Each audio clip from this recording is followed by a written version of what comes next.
যুদ্ধে নিখোঁজ হয়ে যায় এই ব্যক্তির 3 ছেলে এবং সেই ভেবে নেয় তার ছেলেরা হয়তো মারা গেছে।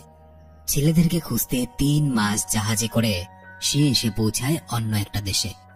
এবং তারপরে লোকটার সাথে যা যা হয়, সত্য ঘটনা অবলম্বনে এক রুদ্ধশ্বাস masterpiece movie ASD story presents the water ডিভাইনার।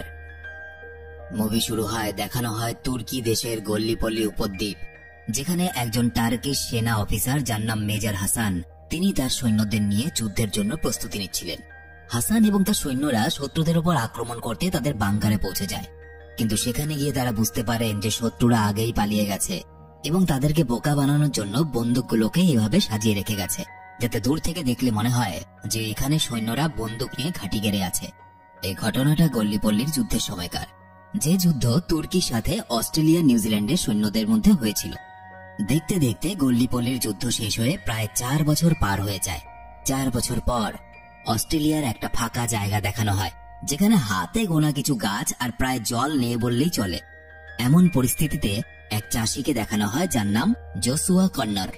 সে একজন ওয়াটার ডিভাইনার, অর্থাৎ ডিভাইনিং রডের সাহায্যে জমির নিচে থাকা জলকে খুঁজে সেখান থেকে মাটি খুঁড়ে জল বের করে। জোসুয়াকে দেখা যায় সে জল খুঁজে খুশি হয়ে ঘরে ফেরে এবং তার স্ত্রী এলিজাবেথকে বলতে শোনা যায়, তুমি এত দেরি করলে কেন? ছেলেরা গল্প শোনার জন্য অপেক্ষা করছে, জানো না? জোসুয়াকে দেখা যায় অ্যারেবিয়ান নাইটস এর গল্প পড়তে শুরু করে সে, কিন্তু অবাক ব্যাপার, তার রুমে তার ছেলেরা কোথায়? সে তো একা রয়েছে। জানা যায় জোসুয়া এবং এলিজাবেথের 3টে ছেলে ছিল, এডওয়ার্ড, হেনরি এবং আর্থার, যারা 4 বছর আগে গ্যালিপলির যুদ্ধে মারা গেছে। এবং 3 ছেলেকে একসাথে হারানোর দুঃখ কিছুতেই এলিজাবেথ মেনে নিতে পারেনি। এলিজাবেথের মানসিক ভারসাম্য হারিয়ে যায় এবং এই কারণে এলিজাবেথ এখনো তার ছেলেদেরকে জীবিত মনে করে। দেখা যায় জোসুয়া তার স্ত্রীকে কিন্তু একবারও বোঝানোর চেষ্টা করে না যে আমাদের ছেলেরা বেঁচে নেই, আমাদের ছেলেরা মৃত, তারা যুদ্ধে মারা গেছে। এর কারণ হলো এই 4 বছরে জোসুয়া অনেক চেষ্টা করেছে তার স্ত্রী এলিজাবেথকে বোঝানোর জন্য, কিন্তু যার মানসিক ভারসাম্য হারিয়ে গেছে সে এইসব কথা কি বুঝবে। জোসুয়া তার স্ত্রীকে বলে, আজকে আমি 15 ফিট গর্ত খুঁড়েছি এবং তারপরে জল পেয়েছি, তুমি জানো? এলিজাবেথ বলে, জল তো খুঁজে পাও, নিজের সন্তানদের খুঁজে পেলে কই? জোসুয়া তার জবাব দেয় না। ছেলেদের হারানোর শোক কিন্তু জোসুয়ারও ছিল, কিন্তু জোসুয়া সেটাকে মেনে নিয়েছিল। দেখা যায় বড় ছেলে আর্থারের সঙ্গে কাটানো স্মৃতিগুলো ভাবতে ভাবতে ঘুমিয়ে পড়ে জোসুয়া, আর স্বপ্নে সে সাদা পোশাক পরা লোকেদের এইভাবে হাত উঁচু করে ঘুরতে দেখতে পায়। এটাকে এক ধরনের মেডিটেশন সুফি ওয়েলিং বলে। পরের দিন সকালে জোসুয়ার ঘুম ভেঙে যায়, কিন্তু সে তার স্ত্রী এলিজাবেথকে দেখতে পায় না। তাকে এদিক ওদিক অনেক খোঁজার পর সে গিয়ে দেখে পুকুরের মধ্যে তার মৃতদেহ। ছেলেদের মৃত্যু শোক সহ্য করতে না পেরে এলিজাবেথ আত্মহত্যা করে নিয়েছে। একই 3 ছেলের মর্মান্তিক মৃত্যু এবং তারপর জীবনের একমাত্র অবলম্বন ছিল জোসুয়ার স্ত্রী এলিজাবেথ। সেও যখন মারা গেল, জোসুয়া আর নিজেকে সামলাতে পারে না। জোসুয়া তাকে বুকে জড়িয়ে কাঁদতে থাকে এবং এই ঘটনায় জোসুয়া একদম ভেঙে পড়ে। এলিজাবেথের কবর দেওয়ার পর জোসুয়া সিদ্ধান্ত নেয়, যেভাবেই হোক না কেন গলিপলিতে গিয়ে ছেলেদের মৃতদেহ খুঁজে এনে তাদের মায়ের পাশেই তাদের কবর দেবে। জোসুয়া সেখান থেকে একাই রওনা দেয় গল্লিপল্লির উদ্দেশ্যে। দেখা যায় গল্লিপল্লির উপদ্বীপের দৃশ্য।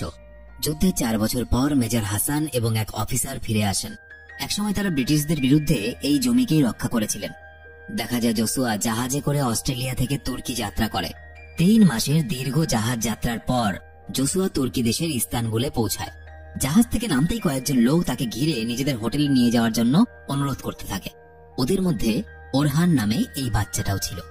সে জেদ করে জোসুয়াকে তাদের হোটেলে নিয়ে যেতে চায়। যদিও জোসুয়া সরাসরি গল্লিপল্লিতে যেতে চায়, কিন্তু ওরহান তার পিছু ছাড়ে না। জোসুয়া একজন কর্মীর সঙ্গে কথা বলে জানতে পারে যে গল্লিপল্লিতে এখন নাকি সাধারণ মানুষের যাওয়ার অনুমতি নেই, ব্রিটিশ ওয়ার অফিস থেকে অনুমতি নিতে হবে। ঠিক তখনই দেখা যায় ওরহান তার ব্যাগটা নিয়ে দৌড়তে শুরু করে। জোসুয়া তাকে চোর ভেবে রেগে গিয়ে তার পেছনে ছোটে, কিন্তু কিছুক্ষণ পর দেখা যায় ওরহান তার ব্যাগটা তাদের হোটেলের সামনে রেখে দাঁড়িয়ে আছে। জোসুয়া ভাবে যেহেতু এখানে কয়েকদিন থাকতে হবে, সুতরাং কোনো না কোনো হোটেলে তো থাকতেই হবে। হোটেলে ঢোকার পর দেখা হয় এই মহিলা, যার নাম আয়েশে। আয়েশে প্রথমে জোসুয়াকে হোটেলের রুম দিতে রাজি হয় না, কারণ জোসুয়া অস্ট্রেলিয়া থেকে এসেছে আর অস্ট্রেলিয়া একসময় তাদের শত্রু ছিল। সেখানে পরিচয় হয় ওরহানের কাকু, যার নাম ওমর। ওমর জোসুয়াকে সেখানে থাকার অনুমতি দেয়। জোসুয়া ওরহানকে বলে, তুমি কি তোমাদের এখানকার ওয়ার অফিসে আমাকে নিয়ে যেতে পারবে? তার বিনিময়ে আমি তোমাকে কিছু পয়সা দেব। এরপর আইসে জোসুয়ার রুমে আসে এবং অল্প কথাবার্তার পর আইসে জোসুয়াকে সেখানকার নীল মসজিদ ঘুরে আসার পরামর্শ দেয়। সে বলে, মসজিদটা নাকি সুন্দর এবং অদ্ভুত। জোসুয়া বলে, আমি এখানে মসজিদ করতে আসিনি, আমি এসেছি আমার 3 ছেলের খোঁজে। আইসে বলে, গাল্লিপল্লিতে এখন কিচ্ছু নেই, শুধুমাত্র হাজার হাজার মানুষের কঙ্কাল রয়েছে। পরদিন জোসুয়া ওয়ার অফিসে গিয়ে অফিসারকে তার 3 ছেলের ছবি দেখিয়ে গলিপলি যাওয়ার অনুরোধ করে। অফিসার বলে, তুমি ওখানে গিয়ে এত বছর পর কি খুঁজে পাবে? সেই জমি, সেই লাশ, সৈনিক, ঘোড়া, খচ্চর, এই সমস্ত কিছুর কঙ্কাল পড়ে আছে, তারা মাটিতে মিশে একসার হয়ে গেছে। জোসুয়া মন খারাপ করে বেরিয়ে আসার পর ওরহান তাকে নীল মসজিদে নিয়ে যায়। মসজিদের অসাধারণ দৃশ্য দেখে জোসুয়া অবাক হয়ে যায় আর হঠাৎই মনে এক অদ্ভুত শান্তি অনুভব করে। পরদিন সকালে জোসুয়া যখন ব্রেকফাস্ট করতে বসে, জোসুয়া আয়েশার থেকে জানতে পারে যে গল্লিপল্লিতে সরকারিভাবে যাওয়া কঠিন, তবে অবৈধ উপায়ে গল্লিপল্লিতে যাওয়া যায়। কি উপায়? শহর থেকে নৌকা ভাড়া পাওয়া যায়, সেই নৌকা নিয়ে লুকিয়ে গল্লিপল্লিতে ঢুকতে হবে এবং ভালো পয়সা দিলে মাছওয়ালারা অর্থাৎ জেলেরা ওই জায়গায় নিয়ে যেতে পারে। এই কথাগুলো জোসুয়ার মনে নতুন আশা জাগায়। পরের দিন যাওয়ার সময় ওরহান জোসুয়ার কাছে দৌড়ে এসে তার বাবার ছবি দেখে অনুরোধ করে, আপনি যদি আপনার ছেলেদের খুঁজে পান, আমার বাবাকেও একটু খুঁজে দেবেন। আমার বাবাও সেই কবে বাড়ি থেকে বেরিয়ে গেছিল, আর তো ফিরেনি। আমার বাবাকে বলবেন সে যেন বাড়িতে ফিরে আসে। কথাগুলো জোসুয়া শুনে অবাক হয়ে যায়। ঠিক ততটাই ধাক্কা লাগে তার বুকে, কারণ এই ছোট্ট ছেলেটা জানে না যে তার বাবাও গল্লিপল্লির যুদ্ধে মারা গেছে। জোসুয়া ওরহানের মন রাখার জন্য নিজের কাছে ছবিটা রেখে দেয় এবং বলে, নিশ্চয়ই বলবো। গ্যালিপলির উদ্দেশ্যে রওনা দেয় জোসুয়া। নৌকো করে গল্লিপলি পৌঁছানোর সময় ব্রিটিশ সৈন্যদের হাতে ধরা পড়ে যায় জোসুয়া। জোসুয়াকে ধরে নিয়ে অফিসারের কাছে নিয়ে আসা হয়। অফিসারও জোসুয়াকে একই কথা বলে। সে বলে, 8 মাইল পর্যন্ত শুধুমাত্র বাংকার আর হাজার হাজার লাশ ছড়ানো আছে, তোমার ছেলেকে এইসবের মধ্যে কি করে খুঁজে পাবে? তুমি এখান থেকে চলে যাও, নয়তো আমাদের অন্য ব্যবস্থা নিতে হবে। একেই তুমি অবৈধ উপায়ে এখানে প্রবেশ করেছো। কিন্তু কথায় বলে, সন্তানের প্রতি পিতার ভালোবাসা সব যুক্তি তর্ককে হার মানিয়ে দেয়। জোসুয়া জেদ ধরে বসেই থাকে, সে ফেরে না। সমুদ্রের পাশে আগুন জ্বালিয়ে সেই রাতটা কাটায়। পরের দিন মেজর হাসান অফিসারকে বোঝায় যে জোসুয়াকে তোমার সাহায্য করা উচিত, কারণ জোসুয়াই একমাত্র বাবা যে কিনা ওই যুদ্ধের এত বছর পরেও নিজের সন্তানদের খুঁজতে এখানে এসেছে। আর তো অন্য কোনো পরিবার থেকে আসেনি কেউ। সবাই মিলে যুদ্ধক্ষেত্রে জোসুয়ার সাথে তার 3টে ছেলেকে খোঁজ করা শুরু করে। ফ্ল্যাশব্যাক দেখানো হয় গল্লিপল্লি যুদ্ধের, যেখানে জোসুয়ার 3 ছেলে একসাথে যুদ্ধ লড়ছিল। আর্থারের একটা পা ল্যান্ডমাইনে লেগে আহত হয়ে পড়ে। তার 2 ছোট ভাই আর্থারের মানা করা সত্ত্বেও তাকে বাঁচাতে আসে এবং শেষ পর্যন্ত তারাও গুলি খেয়ে ভাইয়ের পাশে পড়ে যায়। এইসব ঘটনা জোসুয়ার কল্পনার মধ্যে চলছিল এবং জোসুয়া কেমন যেন বুঝতে পেরে যায় যে তার সন্তানদের মৃতদেহ কোথায় পড়ে আছে। ঠিক সেখানে খোঁজার পর জোসুয়ার 2টো ছেলের লাশ পাওয়া যায়, এডওয়ার্ড আর হেনরি। তাদের গলায় একটা করে লকেট ছিল, যার জন্য ওদের লাশ চিনতে পারা যায়। এইসবের মাঝে জোসুয়াকে একটা সৈনিক এসে হঠাৎ করে বলে, তুমি জানো এই হত্যা লীলার জন্য কারা দায়ী? এই হত্যা লীলার জন্য মেজর হাসান এবং তার দলের লোকেরা দায়ী। জোসুয়া এতদিন পর একেই নিজের 2টো ছেলের মৃতদেহ খুঁজে পেয়েছে। রাগ কন্ট্রোল করতে না পেরে তাড়াতাড়ি ছুটে যায় হাসানকে মারার জন্য, কিন্তু বাকি সৈন্যরা তাকে ধরে নিয়ে টেন্টে বসিয়ে দেয়। কিছুক্ষণ পর অফিসার এসে জোসুয়াকে বোঝায়, এই লাশগুলোকে অস্ট্রেলিয়ায় না নিয়ে গিয়ে এখানেই সম্মানের সাথে কবর দিয়ে দাও। জোসুয়া মেনে নেয়। কি করবে এগুলোকে নিয়ে? আর কেই বা আছে অস্ট্রেলিয়া? তার এক ছিল স্ত্রী, সেই স্ত্রীও তো মারা গেছে। জোসুয়া তার 2 ছেলেকে সেই দ্বীপের মধ্যেই কবর দেয়। তার পরের দিন মেজর হাসান জোসুয়াকে কিছু সৈনিকদের লিস্ট দেখান, যার মধ্যে জোসুয়ার বড় ছেলে আর্থারের নাম ছিল। জোসুয়া জিজ্ঞেস করতেই হাসান বলে, যাদের নাম এই লিস্টে আছে তারা হয়তো বেঁচে আছে, হয়তো তাদেরকে কারাগারে বন্দী করে রাখা হয়েছে। জোসুয়া এই কথা শুনে খুব খুশি হয়, কারণ তার ছেলে আর যেখানেই থাকুক না কেন বেঁচে তো আছে। জীবনে নতুন একটা আশা পেয়ে নিজের হোটেলে ফিরে যায় জোসুয়া। মেজর হাসান পরের দিন ব্রিটিশ অফিসে সাহায্যের জন্য যায়, কারণ তখনও গ্রিসরা আক্রমণ করেই চলছিল, যুদ্ধ কিন্তু অল্প স্বল্প চলছিল। তখনই জোসুয়া এসে আর্থারের খোঁজ পাওয়ার জন্য সাহায্য চায় মেজর হাসানের কাছে, কিন্তু মেজর হাসান রাগের মাথায় সাহায্য না করে চলে যান এবং সেখানেই ব্রিটিশ অফিসার জোসুয়ার থেকে তার পাসপোর্ট কেড়ে নিয়ে বলে, তুমি অনুমতি ছাড়া গল্লিপল্লিতে কেন গিয়েছিলে? তোমাকে এর জন্য শাস্তি দেওয়া হবে, আর বৃহস্পতিবার হোটেলে এসে পাসপোর্ট আর টিকিট নিয়ে তোমাকে নিজের দেশে পাঠিয়ে দেওয়া হবে। জোসুয়া বেশি দেরি না করে অফিস থেকে বেরিয়ে মেজর হাসানের পিছন করতে করতে একটা গুপ্ত জায়গায় পৌঁছে যায়। জোসুয়াকে সেখানকার লোক ধরে ফেলে, কিন্তু জোসুয়ার একটাই জেদ, সে শুধু সেই কারাগারটার খবর জানতে চায় যেখানে আর্থারকে বন্দী করে রাখা হয়েছে। কিন্তু মেজর হাসান এবারও তাকে সাহায্য না করে হোটেলে ছেড়ে আসার আদেশ দেন। আর্থারের আর কোনো খোঁজ পাওয়া যায়নি। মেজর হাসান এটাও জানায় যে আগামীকাল আমরা আঙ্কারা নামে জায়গায় যাব এবং আমাদের যাত্রাপথের পাশেই আফিয়ন শহর পড়বে। আমি আর্থারের ব্যাপারে খোঁজ নেওয়ার চেষ্টা করব। হাসান একজন সৈনিক হওয়ার সাথে সাথে একজন বাবা হওয়ায় জোসুয়ার মনোভাবকে গভীরভাবে বুঝতে পারছিল। সেই রাতে মেজর হাসান এবং জোসুয়া অনেক গল্প করে, তাদের মধ্যে একটা বন্ধুত্ব গড়ে ওঠে।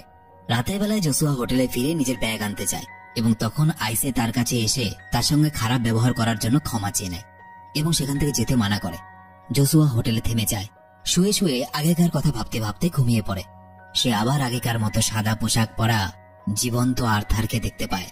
জোসুয়ার ঘুম ভেঙে যায় এবং ব্রিটিশ অফিসারদের ডাক শোনা যায়, যারা তাকে অস্ট্রেলিয়া ফেরত পাঠানোর জন্য চলে এসেছিল।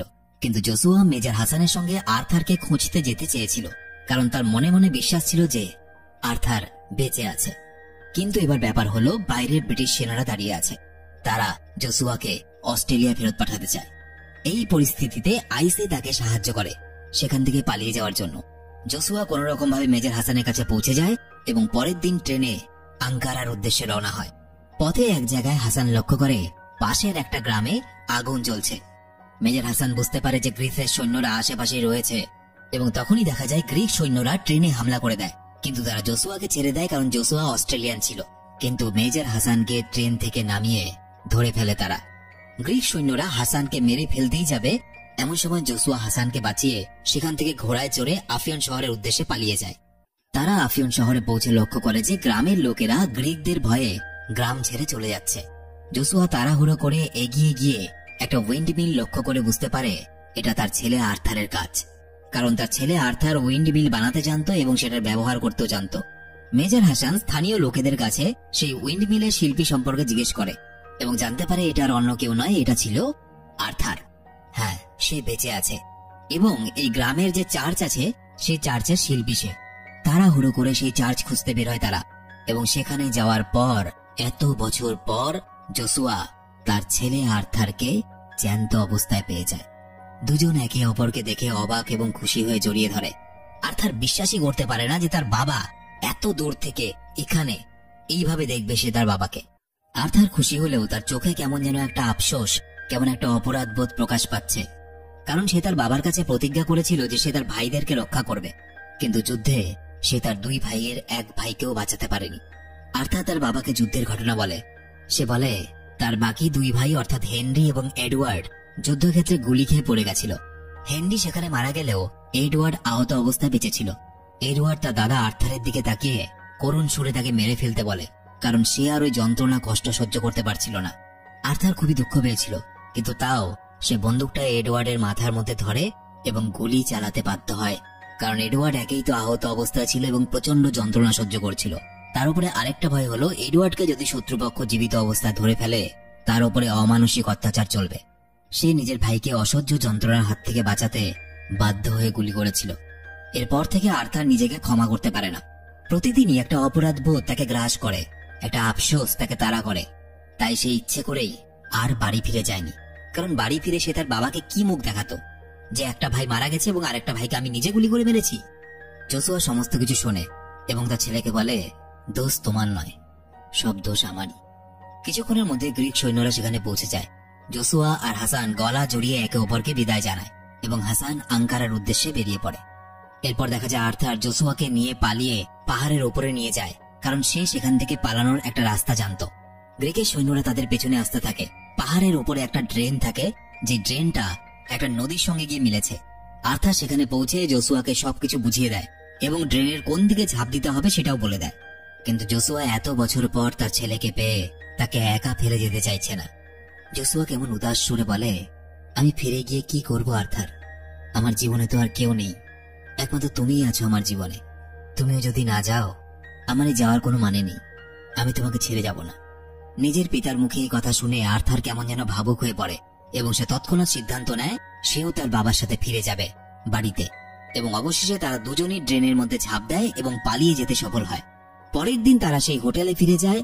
ওরহান জোসুয়াকে দেখে খুব খুশি হয়ে জড়িয়ে ধরে। কিছুক্ষণ পর জোসুয়া খাওয়ার টেবিলে এসে বসে।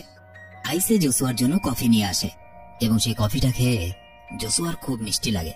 জোসুয়া বুঝতে পারে আইসের তাকে পছন্দ হয়েছে এবং এই সত্য ঘটনা অবলম্বনে মুভিটা এখানেই শেষ হয়ে যায়।